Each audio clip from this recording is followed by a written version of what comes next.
بہت زمانے پہلے ایک دور دراز سلطنت تھی جس کا نام سوراب نگر تھا۔ یہ سلطنت اپنے حسین باغات، اونچے قلعوں اور نیک دل بادشاہ نوید شاہ کی وجہ سے مشہور تھی۔ نوید شاہ نہ صرف بہادر تھا بلکہ انصاف کرنے میں بھی باکمال تھا۔ رعایا سے اپنے باپ کی طرح چاہتی تھی، لیکن اس سلطنت میں ایک ایسا راز چھپا تھا جس سے بہت کم لوگ واقف تھے۔ قلعے کے تہہ خانے میں ایک روشنی ہمیشہ چلتی رہتی تھی۔ کہا جاتا تھا کہ وہ روشنی عام نہیں تھی بلکہ چراغ حسن کہلاتی تھی۔ ایسا چراغ جس کے بجھ جانے سلطنت میں فتنہ، اندھیرا اور بے برکتی پھیل جاتی۔ چاہے آندھی ہو، بارش ہو یا طوفان، وہ چراغ کبھی نہیں بجھتا تھا۔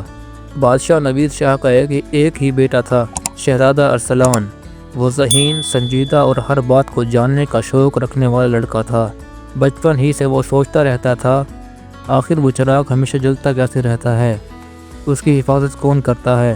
ایک دن ارسلان نے بادشاہ سے پوچھا، ابا حضور، چراغ حسن کا راز کیا ہے؟ بادشاہ نے صرف اتنا کہا، جب وقت آئے گا تمہیں خود معلوم ہو جائے گا۔ یہ جواب شہزادے کی حیرانی اور بڑھا دیتا ہے۔ ایک رات عجیب ہوا چلی، آسمان اندھیرا، بادل گرجدار، فضا میں بے چینی۔ لیکن حیرت انگیز بات یہ تھی کہ چراغ کی روشنی اور زیادہ روشن ہو گئی تھی، جیسے کس نے اس طاقت بخشی ہو۔ اسی رات شہزادہ ارسلان نے فیصلہ کیا، آج میں چراغ کا راز جان کر رہوں گا۔ وہ خاموشی سے قلعے کے تہہ خانے کی طرف جانے لگا۔ تہہ خانے کی ایک لمبی سرنگ تھی، دیواروں پر پرانے پتھر، مٹی کی خوشبو اور چراغوں کی بدم روشنی۔ جیسے جیسے ارسلان اندر جاتا گیا، ہوا مزید ٹھنڈی ہوتی گئی۔ آخر کار وہ بڑے ہال میں پہنچا۔ ہال کے بیچوں بیچ ایک تخت پر بیٹھا ایک بہت بوڑھا شخص چراغ حسن کے پاس بیٹھا تھا۔ وہ شخص ایسا لگتا تھا جیسے صدیوں سے وہی بیٹھا ہو۔ لمبی سفید داڑھی، جھریوں سے بھرا چہرہ، لیکن آنکھوں میں عجیب سی چمک۔ شہزادہ حیران رہ گیا۔ آپ کون ہیں؟ شہزادے نے ادب سے پوچھا۔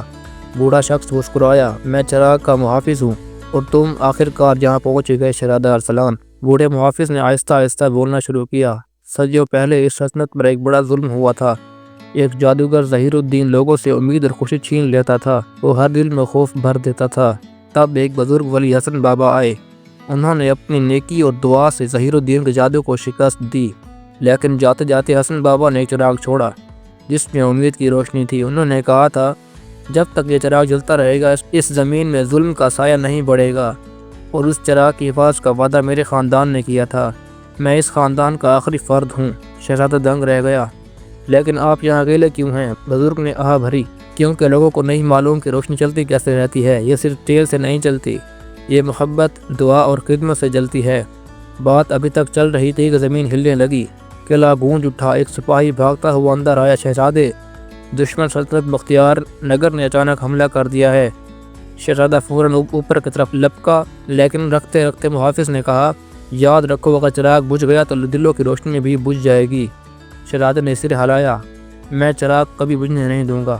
قلعے کے باہر جنگ چھڑ گئی، سپاہی لڑ رہے تھے، دشمن مضبوط تھے، بادل گرج رہے تھے۔ اس دوران ایک بہت تیز آندھی اٹھی، اتنی تیز کہ چراغ کی روشنی کمزور ہونے لگی۔